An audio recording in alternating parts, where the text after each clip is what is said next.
अब देखिए कैसे हमें कभी कभी हमें पता नहीं चलता कि अभिक्रिया हो रहा है कि नहीं हो रहा है। तो इसके लिए हम लोग क्या करते हैं, अभिक्रिया के लक्षण को देखते हैं। अब अभिक्रिया के लक्षण क्या, ये ध्यान दीजिएगा।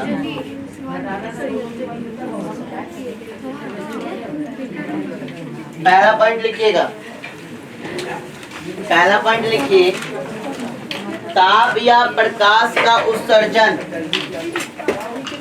ताप या प्रकाश का उत्सर्जन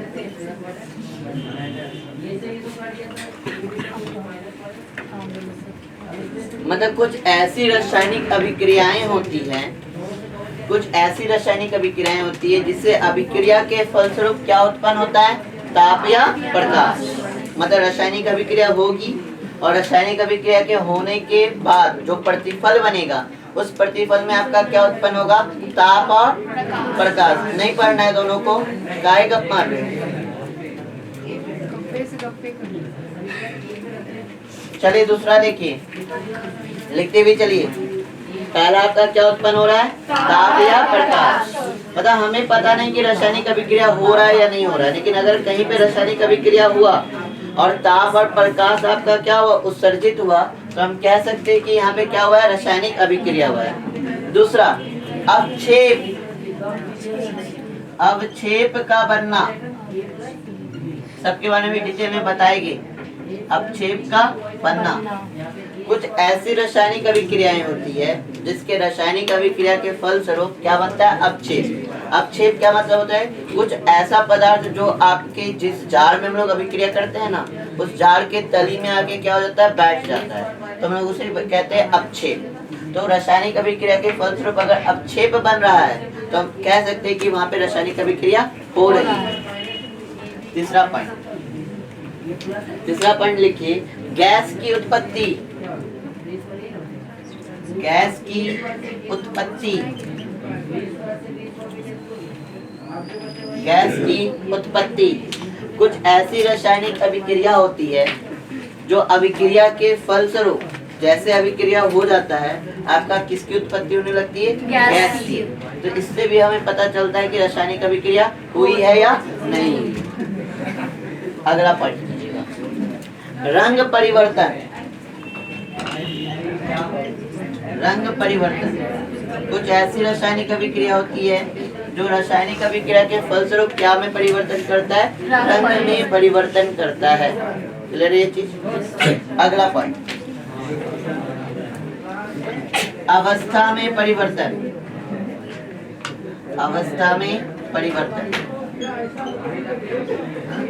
मतलब रासायनिक अभिक्रिया के पहले वो पदार्थ क्या में था, गैस में, और रासायनिक अभिक्रिया के फलस्वरूप क्या बन गया, द्रव। तो ये क्या में आ गया, इसके अवस्था में परिवर्तन, लिक्विड गैस से क्या में कन्वर्ट हो गया, लिक्विड में। तो ये कुछ आपके लक्षण हैं जो रासायनिक अभिक्रिया के फलस्वरूप हम लोग को दिखता है। तो अब कहीं पे रासायनिक अभिक्रिया हो रहा है या नहीं हो रहा है, इसको कैसे पता करेंगे, इस लक्षण को ध्यान में रखें कि रासायनिक अभिक्रिया के कुछ क्या होते हैं, लक्षण होते हैं। पहला लक्षण क्या है, ताप या प्रकाश का उत्सर्जन। मतलब रासायनिक अभिक्रिया के फल स्वरूप जो नए पदार्थ बनेंगे वो नए पदार्थ आपके क्या उत्पन्न करेंगे, ताप या प्रकाश। दूसरा क्या हो सकता है, रासायनिक अभिक्रिया के फल स्वरूप जो नए पदार्थ बनेंगे वो क्या बना देंगे, अवक्षेप। मतलब जिस जार में, जिस विकल्प में हम लोग रासायनिक अभिक्रिया कर रहे हैं उसमें क्या हो जाएगा, आपका जो पदार्थ है, जो नए पदार्थ बनेगा वो नीचे तली में आके क्या हो जाएगा, बैठ जाएगा। तो उसे कहते हैं अवक्षेप का बनना। कुछ ऐसी रासायनिक अभिक्रिया होती है जो किसकी उत्पत्ति करती है, गैस की। मतलब रासायनिक अभिक्रिया के फलस्वरूप जो नए पदार्थ बनाते हैं वो क्या उत्पन्न करते हैं, गैस। चौथा आपका रंग परिवर्तन। कुछ ऐसे रासायनिक अभिक्रिया जो आपके रंग परिवर्तन करते हैं। रासायनिक अभिक्रिया के फलस्वरूप कुछ और रंग के थे और रासायनिक अभिक्रिया के बाद क्या हो जाते, कुछ और रंग। पांचवा अवस्था परिवर्तन। ये तो भी एक एग्जांपल देखे थे कि जब हम हाइड्रोजन को ऑक्सीजन से अभिक्रिया कराते हैं तो अभिक्रिया करके क्या बनाता है, जल। हाइड्रोजन क्या है, गैस। ऑक्सीजन क्या है, गैस। जल क्या है, तरल। इसके अवस्था में क्या हो गया, परिवर्तन। पहले दोनों था गैस और रासायनिक अभिक्रिया जब किया, नया पदार्थ बनाया, तो ये क्या बन गया? तरल। तो इस प्रकार हम रासायनिक अभिक्रिया के लक्षण से हम पता कर सकते हैं कि कहीं पे रासायनिक अभिक्रिया हुआ है या नहीं हुआ है। कितना बताया सर? सारा परिवर्तन एक साथ हुआ या कोई होगा चलेगा? कुछ ऐसे परिवर्तन होते हैं जिसमें किसी एक ही लक्षण को आपको देखने को मिलता है, और कुछ ऐसे आपके अभिक्रिया होते हैं जिसमें एक से अधिक लक्षण की एक ही बार देखने को मिल जाता है। ठीक है, ये जरूरी है कि इसमें से कोई एक ही होगा। कुछ ऐसा अभिक्रिया है जिसमें सिर्फ और सिर्फ एक लक्षण देखने को मिलेगा, और कुछ ऐसे अभिक्रिया जिसमें एक से अधिक लक्षण देखने को मिल जाते हैं। तो ये आपके अभिक्रिया पे डिपेंड करता है। क्लियर ये चीज? अब एक एक करके बात करते हैं।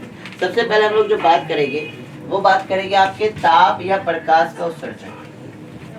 अब ध्यान दीजिएगा, मैग्नीशियम के फीते मतलब मैग्नीशियम रिबन होता है, पर ऑक्साइड की परत जमी होती है। अगर हम मैग्नीशियम रिबन को छोड़ देते हैं ना लंबे समय तक, वो ऑक्सीजन से क्रिया करके अपने ऊपर क्या बना लेता है? एक परत बना लेता है।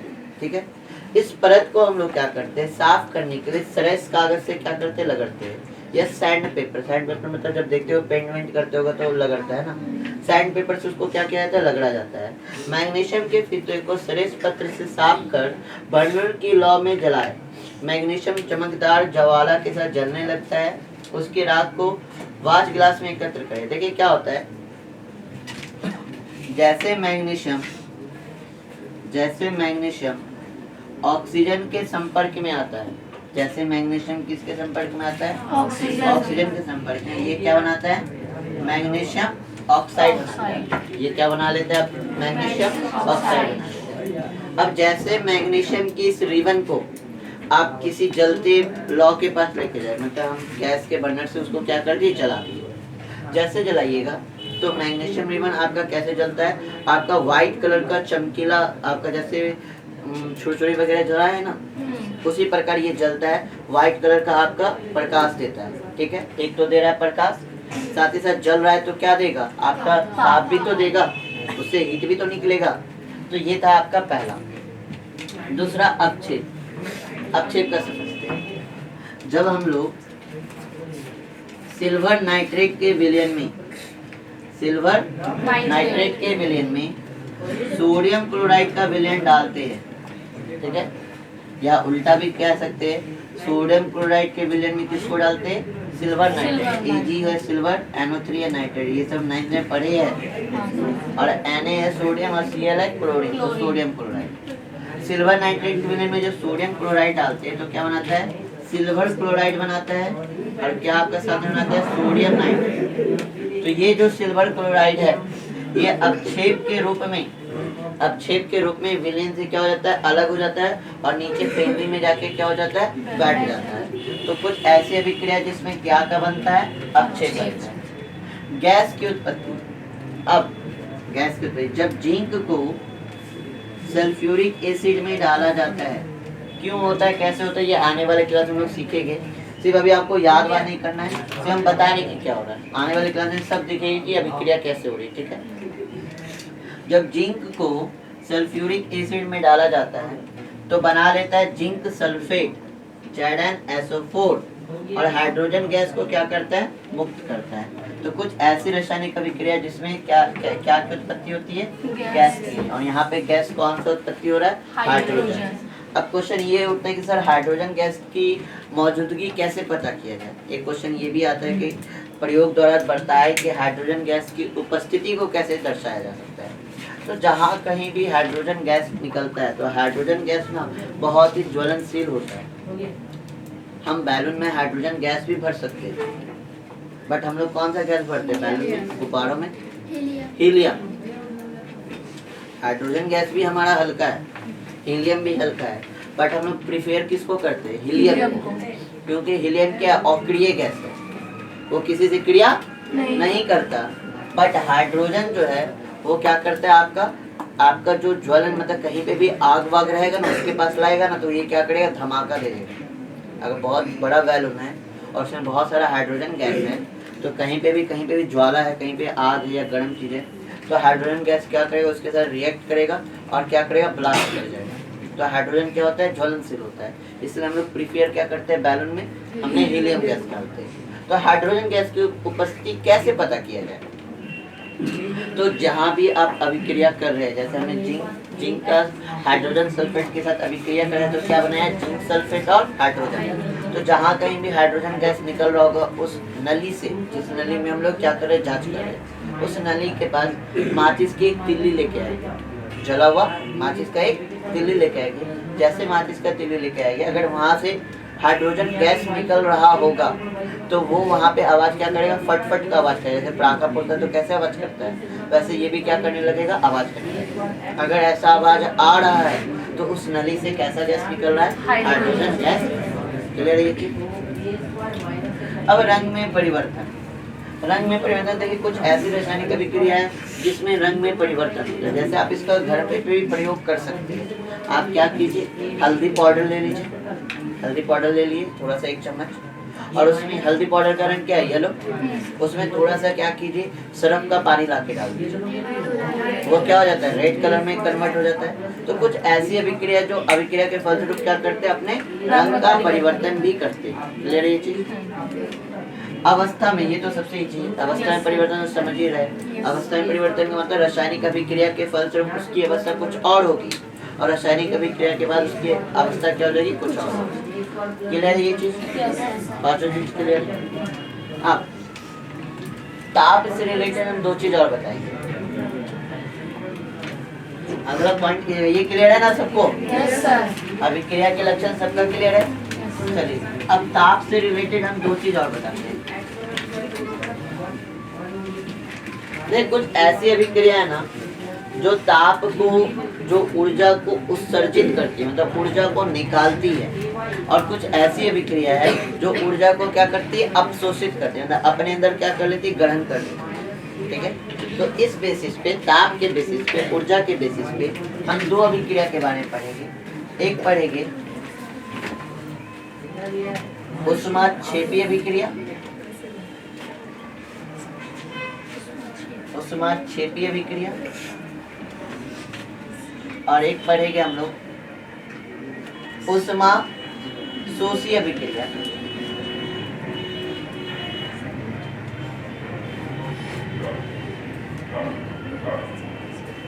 ठीक है, ताप के आधार पर, ऊष्मा के आधार पे हम 2 अभिक्रिया को डिस्कस करेंगे। एक है आपका ऊष्माक्षेपी और दूसरा क्या है, ऊष्माशोषी। तो जल्दी जल्दी करते हैं। सबसे पहले टॉपिक कीजिए ऊष्माक्षेपी अभिक्रिया, फिर समझाते नहीं चलेगी।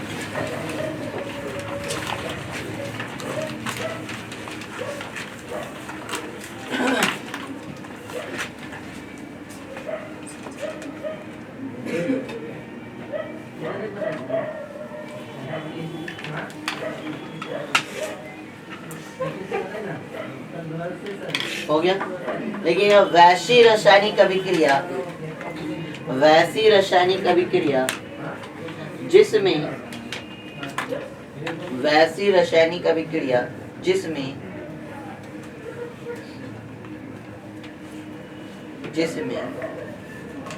ऊष्मा का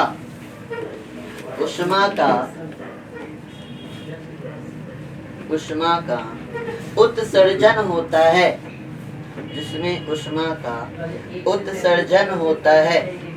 उत्सर्जन मतलब निकलना, मुक्त होना, सिंपली उसको फ्री होना, ऊर्जा मुक्त हो रहा है, ऊर्जा का उत्सर्जन होता है, उसे ऊष्माक्षेपी अभिक्रिया कहते हैं। उसे ऊष्माक्षेपी अभिक्रिया कहते हैं।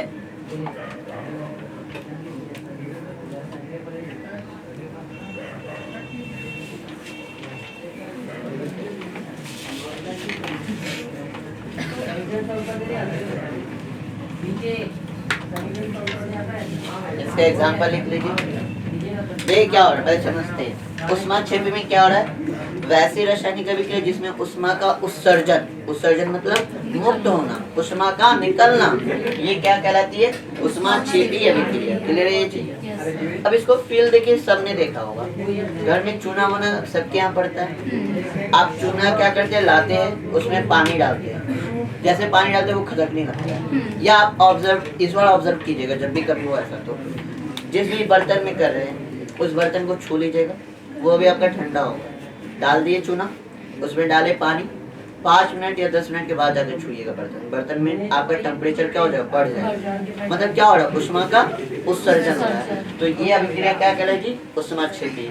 ये हो गया चूना, कैल्शियम ऑक्साइड, क्या डाले, वाटर, क्या बना रहा है, कैल्शियम हाइड्रोक्साइड प्लस उष्मा को क्या कर रहा है, मुक्त कर रहा है। जिस वजह से वो बर्तन का टेम्परेचर क्या होता है, ये या हमने ऑब्जर्व किया था कि वो खदकने लग जाता है, देखे है ना ये चीज। तो ये क्या होता है आपका उष्मा क्षेत्रीय अभिक्रिया। क्लियर है, एक एग्जांपल लिख लीजिए।